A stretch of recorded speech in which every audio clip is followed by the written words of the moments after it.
नमस्कार दोस्तों, मैं हरीश आपके अपने YouTube चैनल हरीश एसएससी वाले में स्वागत करता हूं और आशा करता हूं आप सभी अच्छे होंगे और आपकी पढ़ाई भी अच्छी चल रही होगी। तो दोस्तों, आज हमारा 16वां प्रैक्टिस सेट है जिसमें मैं मैथ के कुछ क्वेश्चन लेकर आया हूं। ये सभी क्वेश्चन 20 फरवरी की फर्स्ट और सेकंड शिफ्ट में से है। जहां तक हमारे टारगेट हो चुके हैं, तो ठीक है, चलते हैं पहले क्वेश्चन की तरफ। तो पहला क्वेश्चन क्या कह रहा है? पहला क्वेश्चन, 22 की औसत आयु 64 वर्ष है। उस समूह में एक नए शिक्षक को शामिल करने के बाद औसत में 1 वर्ष की वृद्धि हो जाती है। ठीक है, तो नए शिक्षक की आयु कितनी होगी? तो नए शिक्षक की आयु बताइए कितनी होगी। ठीक, तो देखो, ऐसे सवालों को दो तरीके से करेंगे हम। पहले सूत्रीय, दूसरा बेसिक मेथड। पहले कितना है? Basic method. तो 22 शिक्षक है, औसत कितना? 64 है। तो इनकी गुणा करी 22 चौक 88। ठीक, 22 छिक्का 132 और 8 है 140। ठीक, फिर उसमें आगे के उस समूह में एक नया शिक्षक और शामिल हो गया। पहले शिक्षक 22 थे, लेकिन एक और शामिल हो गया। तो कितने हो गए? 23 शिक्षकों में शामिल करने के बाद औसत में 1 की वृद्धि हो जाती है। कितने की वृद्धि हो रही है? 1 की वृद्धि। तो 1 की वृद्धि मतलब पहले 64 था, औसत अब कितना हो गया? 65। तो इसकी गुणा करेंगे हम। 23 पंजे 115, हासिल 11, 23 छिक्का 138 और 11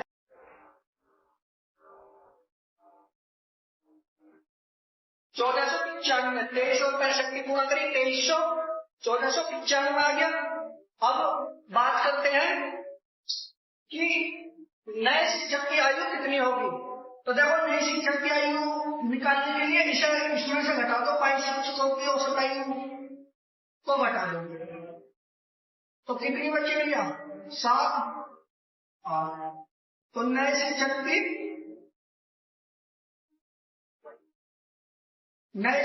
की जो आयु होगी वो कितनी होगी? 87 वर्ष। इसका सही आंसर ऑप्शन नंबर डी। वही दूसरा तरीका, दूसरे तरीके से अगर हम इस क्वेश्चन को करें तो देखो, 22 शिक्षकों की औसत आयु कितनी है? 64। ठीक, एक नया शिक्षक आया 23, कितनी बढ़ गई? 1 बढ़ गई औसत आयु। कितनी बढ़ी है भैया? +1 बढ़ी है। इस +1 की 23 में गुणा कर दो। 23 से 23 को 64 में जोड़ दो तो कितने हो गए? टोटल 87। तो कहने का मतलब नए शिक्षक की औसत आयु कितनी होगी? 87। तो एक बार फिर से सूत्र, जो शिक्षक है उनकी औसत आयु निकली 22 शिक्षकों की औसत आयु 64। ठीक, उसके बाद क्या दी? एक नया शिक्षक बढ़ गया 23 की औसत आयु कितनी हो गई? 65। अब 64 से कितनी बढ़ी है? 1 बढ़ी है, 65 बढ़ी है। तो इस +1 की गुणा 23 में करी, 23 से 23 और 23 को पहले औसत में जोड़ दिया तो कितनी होगी? 87 बार। ठीक है, अगले क्वेश्चन की ओर चलते हैं। क्वेश्चन नंबर 2, इनका मान बताना भी है, इसका मान ज्ञात करना। ठीक है, तो कैसे कर सकते हैं? सबसे पहले बोर्ड मास का नियम है। बोर्ड मास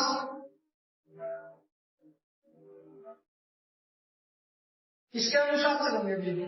ठीक है, पहला ब्रैकेट है जो भी मैं खत्म कर लो। 27 की और 50 की गुणा करेंगे तो कितना आ गया?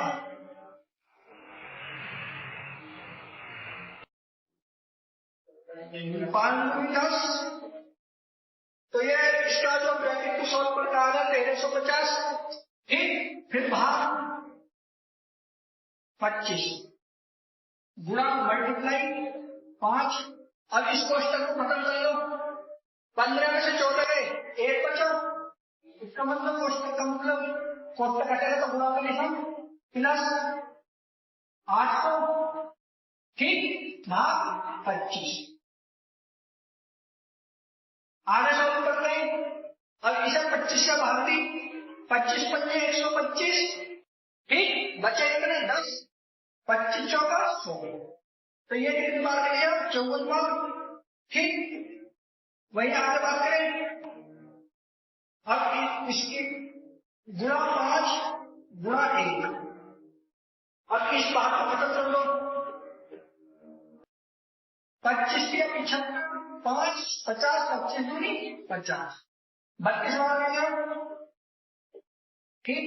अब 54 की 5 की और 1 की गुणा करें, 5 20, 5 पंजे 25 है, 27 प्लस 32, तो कितने होगा भैया, ये हो गए 302, कितने हो गए इसके 302, 302 इसका सही आंसर है, ठीक है। बोर्ड मास का क्वेश्चन आप भी ऐसे करेंगे जैसे मैं कर रहा हूं, ठीक है। अगले क्वेश्चन की ओर चलते हैं। अगला क्वेश्चन क्या कर रहा है भैया, अगले क्वेश्चन, एक पुस्तक को उसके अंतिम मूल्य के 16/25 रुपए 25 पर बेचने पर हानि होती है, पुस्तक के अंतिम मूल्य और विक्रय मूल्य का अनुपात कितना होगा, तो इनका अनुपात बताना भैया, ठीक है, अनुपात बताना किसका, अंकित मूल्य, अंकित मूल्य अनुपात विक्रय मूल्य।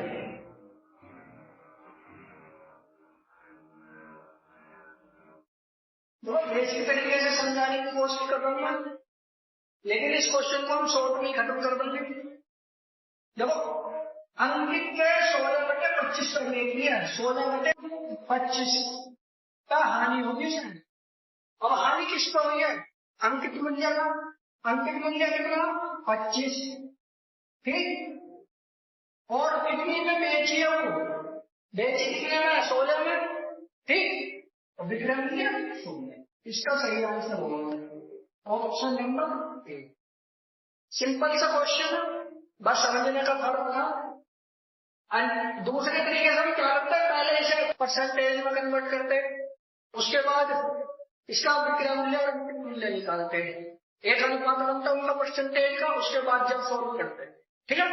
अगले क्वेश्चन पर चलते हैं। क्वेश्चन भैया ये कौन सा सरलीकरण का क्वेश्चन है, ठीक, इसे कैसे करेंगे, 6 + 2 गुणा कोष्टक 9 - 4 भाग 2। अब इस क्वेश्चन को सॉल्व करते हैं, पहले कोष्टक को खत्म कर लो भैया, ये जो कोष्टक है इसे खत्म कर लो, 9 में से 4 बचे 5 भाग 2, ठीक।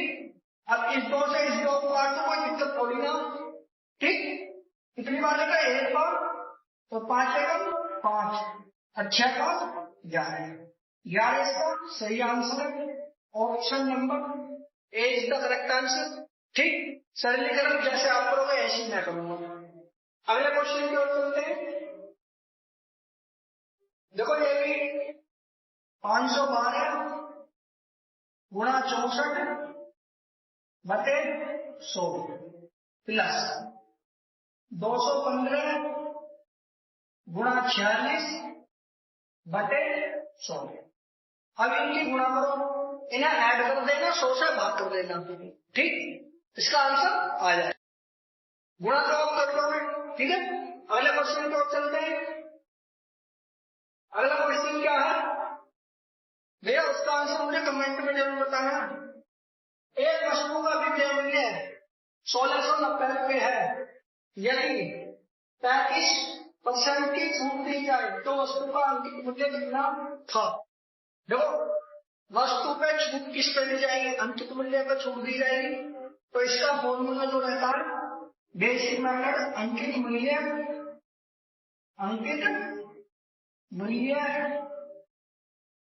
गुणा छूट बराबर विक्रय मूल्य,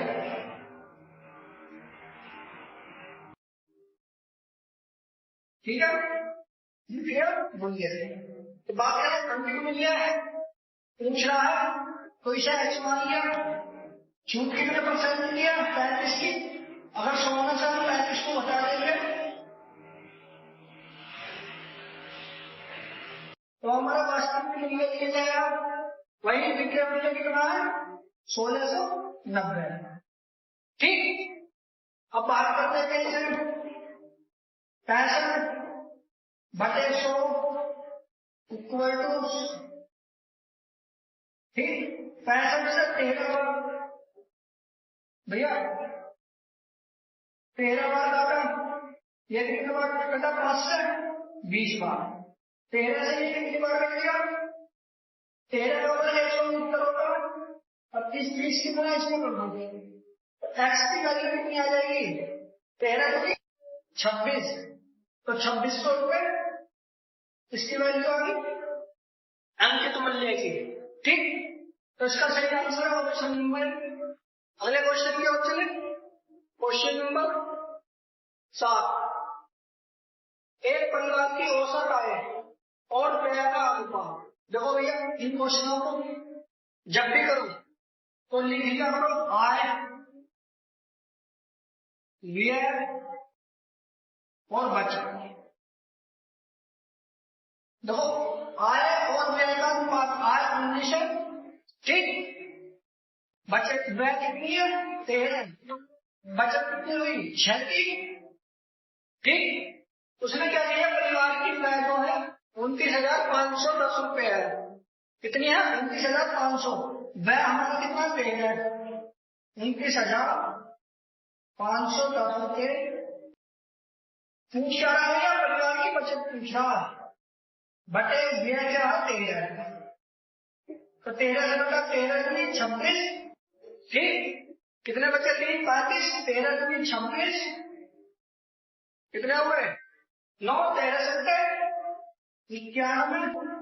अब 6 से गुणा कर दो इसको, 0, 6 सत्ते 42, 6 दूनी 12, 50 16, 6 दूनी 12। इसका सही आंसर हो गया 13,620 रुपए। उसकी बचत भैया 13,620 रुपए उसकी क्या है? बचत है। ठीक, समझ में आ गया हो? आय, ये बचत। जब वह 13,000 था तो आय में से जो हमने खर्च किया वो बता दिया, तो बचत कितनी बची? 6 बची। ठीक है, आपकी कैलकुलेशन मैंने कर दी। अगले क्वेश्चन की ओर चले। क्वेश्चन नंबर 8, किसी धनराशि पर 20 वर्ष के लिए साधारण ब्याज उस धनराशि का 2/5 है। वार्षिक ब्याज दर कितनी है? देखो इसका एक फॉर्मूला आपको याद नहीं होगा। साधारण ब्याज बराबर मूलधन गुणा दर गुणा समय। 100, ठीक। अब उसमें क्या कहें? धनराशि का 2/5 है, मतलब धनराशि 5 है, ब्याज 2 है, ब्याज 2 है और मूलधन 5 है। ठीक, तो ब्याज कितना होगा? 2, मूलधन कितना? 5। दर पूछ रहा है तो दर को हमने आर मान लिया था। दर को क्या मान लिया हमने? आर मान लिया।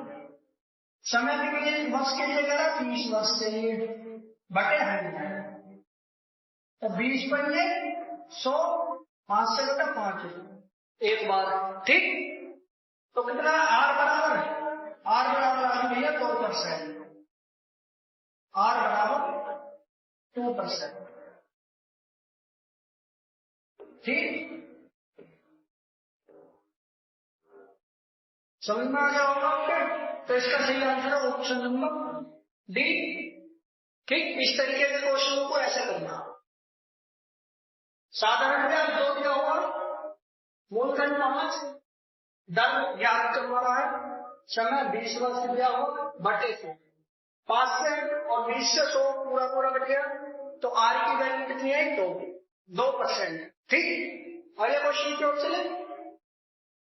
अगला क्वेश्चन कह रहा है एक आदमी 1 रुपए में 35 कलम खरीदता है, ठीक। कितनी कलम खरीद रहा है भैया?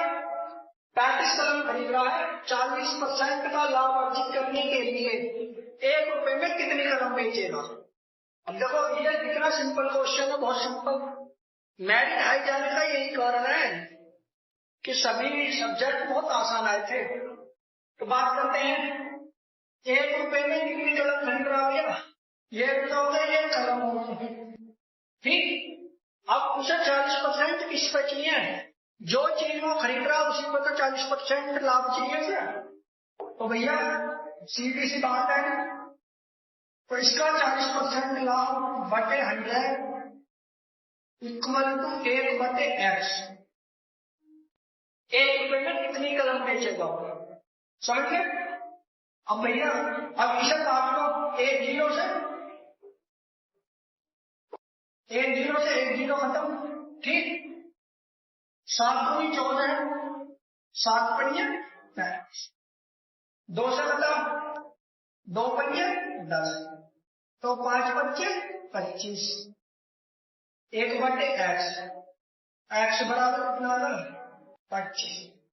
अर्थात वो लो ना 1 रुपए में 25 कलम बेचेगा तो उसे 40% का लाभ होगा, ठीक। इसका सही answer option number B correct answer है इसका, ठीक।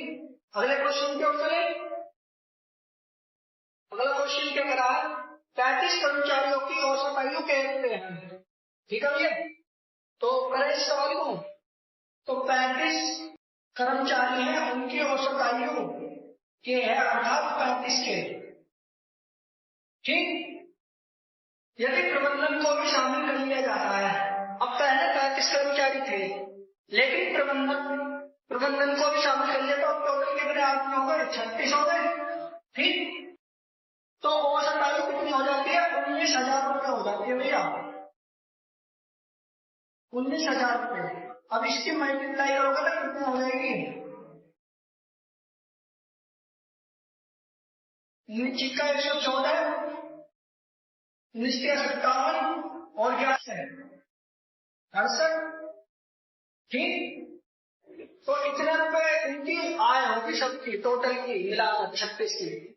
यदि प्रबंधन की औसत आयु 54,000 रुपये है भैया, 6,84,000 में से प्रबंधन की आयु घटा दो, 54,000 रुपये घटा तो कितने बचेंगे? तो घटा दो भैया 6,30,000 बची।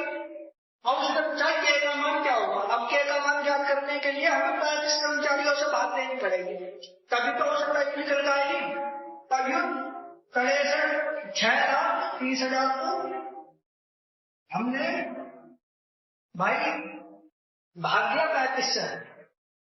35 से जब हम भाग देंगे सर तो 7 63, 7 पंजे 35, ठीक। फिर उसके बाद फिर भागी 5 से भागी 5 एकम 5 5 40, तो लगभग 18,000 रुपये, 18,000 रुपये क्या आ गया? के का मान आ गया, ठीक है। तो इसका सही आंसर ऑप्शन नंबर बी, ठीक। आगे चले अगले क्वेश्चन की ओर चलते हैं। एक कुर्सी का अंतिम मूल्य 2,000 रुपये है, ठीक। 20% और X% की 2 किमी छूट देने के बाद वह कुर्सी 1,400 रुपये में बेची जाती है, तो X की वैल्यू बता दी है। तो देखो बहुत सिंपल क्वेश्चन है भैया, अंकित मूल्य कितना कुर्सी होगा? 2,000। छूट किस पे दी जाती है? अंकित मूल्य पर, ठीक। अगर हमने अंकित मूल्य पर छूट दी 1/20% की, ठीक, बटे 100 और 1/X% की बटे 100, तो कितने में बेची जाती है भैया? 1,400 रुपये में बेची जाती है। कितने में? 1,400 में, ठीक। 2 जीरो से 2 जीरो खत्म, इस जीरो से यहाँ की जीरो खत्म, ठीक। बचा कितना? 2, 2 सत्ते 14,700 बार बन गए। अब बात करते हैं 100 में से 20 गए तो 80 गुणा 100 माइनस x/10, क्योंकि एक जीरो बच गया ना वहां पे, इक्वल टू 700। अब जीरो से जीरो खत्म। अब बाहर कोई 800 भैया, x इक्वल टू 700/8 से बाहर नहीं, x इक्वल टू कटा 8 सत्ते 8/64, 8/64 बच्चे 6 7 हो गए, 8 सत्ते 56, 4/8 तो उसे कितने की हानि, मतलब x की वैल्यू बताना था, इसे 100 में से घटा देंगे। 87.5 100 में से घटाया, x की वैल्यू आ गई हमारी 12.5। ठीक, तो इसका सही आंसर क्या है? Option number A. ठीक है, आगे चले, अगले क्वेश्चन की ओर चलते हैं।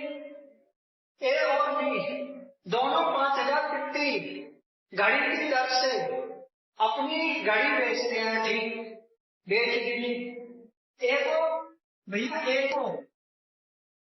को 25% लाभ हुआ, मतलब 125%, बी को 10% हानि हुई, बी को 10% हानि हुई। तो ए और बी के क्रिया मूल्य का अनुपात क्या होगा? अब क्या पूछा? क्रिया मूल्य, क्रिया मूल्य का अनुपात पूछा, अनुपात निकाल दो भैया, इनको बल दो, ए अनुपात बी, अर्थात ए का मान 90 हो जाएगा, ये चेंज हो जाएगी ऐसे।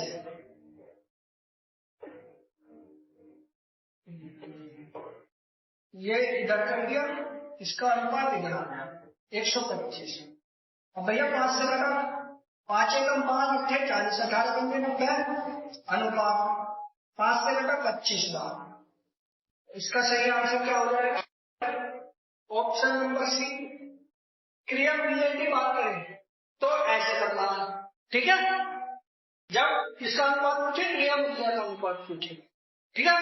अगले क्वेश्चन को चलते हैं। क्वेश्चन नंबर 13, 7200 को PQR के बीच क्रमशः 1/2 अनुपात 4 अनुपात 3/2 अनुपात में बांटा जाता है, और का हिस्सा कितना होगा? भैया इसमें स्ट्रिंडर शायद कुछ पूछ रहा है, आर का हिस्सा कितना प्रतिशत होगा? सबसे पहले ये जो फ्रैक्शन, ये अनुपात जो दे रखे हैं इन्हें ठीक क्रम में लगाते हैं, पी क्यू आर 1/2 अनुपात 4 अनुपात 3/2, इनके हाथ में खत्म कर दो, 1 अनुपात 8 अनुपात 3, इसका अनुपात हो गया, ठीक। अब 7200 की राशि है, कितने रुपए की राशि है? 7200 की राशि है। 8 9 38 12, 12 से भाग करो, 12 72 600 बार गए, ठीक। तो किसकी वैल्यू पूछ रहा? आर की वैल्यू पूछ रहा, मल्टीप्लाई 600, 18 1800 रुपये किसकी होगी? आर की। बात करें अगर क्यू की पूछे 8 गुना 600 कितने हो गए? 8 4800 रुपये। और बात करें ए की पूछे, पी की 1 गुना 600 इक्वल टू 600, ठीक है। तो भैया आर की कितनी आ गया? 1800 रुपये, 1800 रुपये इसका सही आंसर है, ठीक। आगे चले, M अनुपात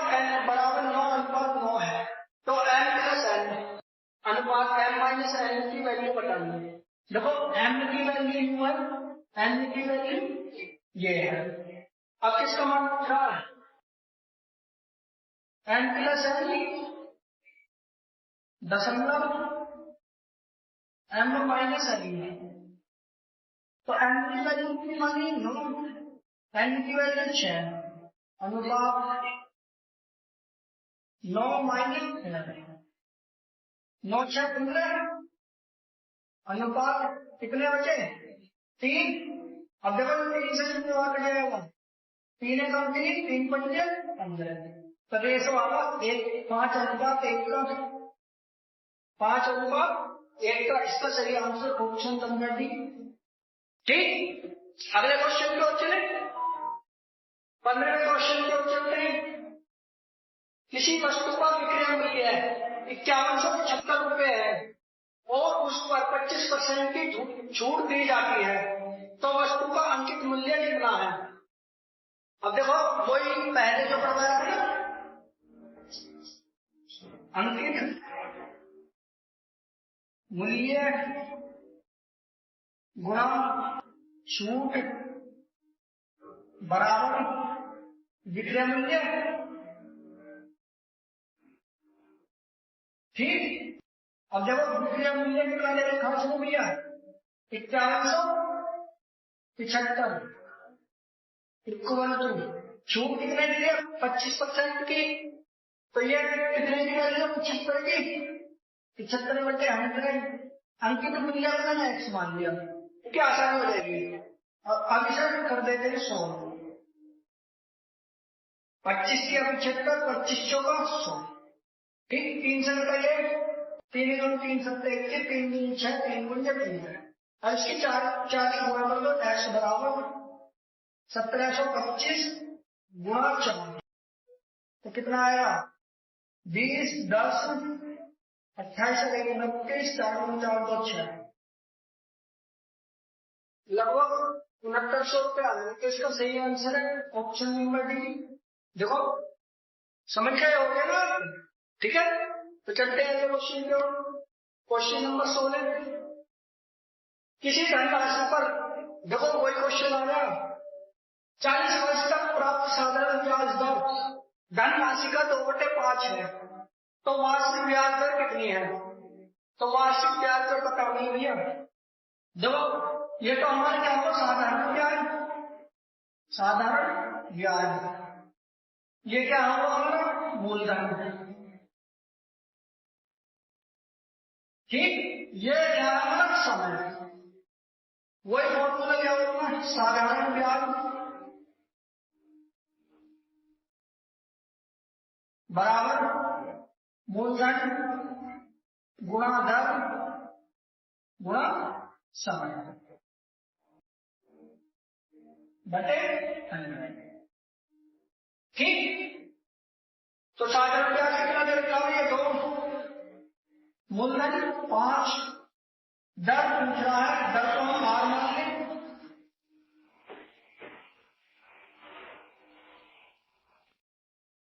दर आर इंटू समय 40 वर्ष बटे 100।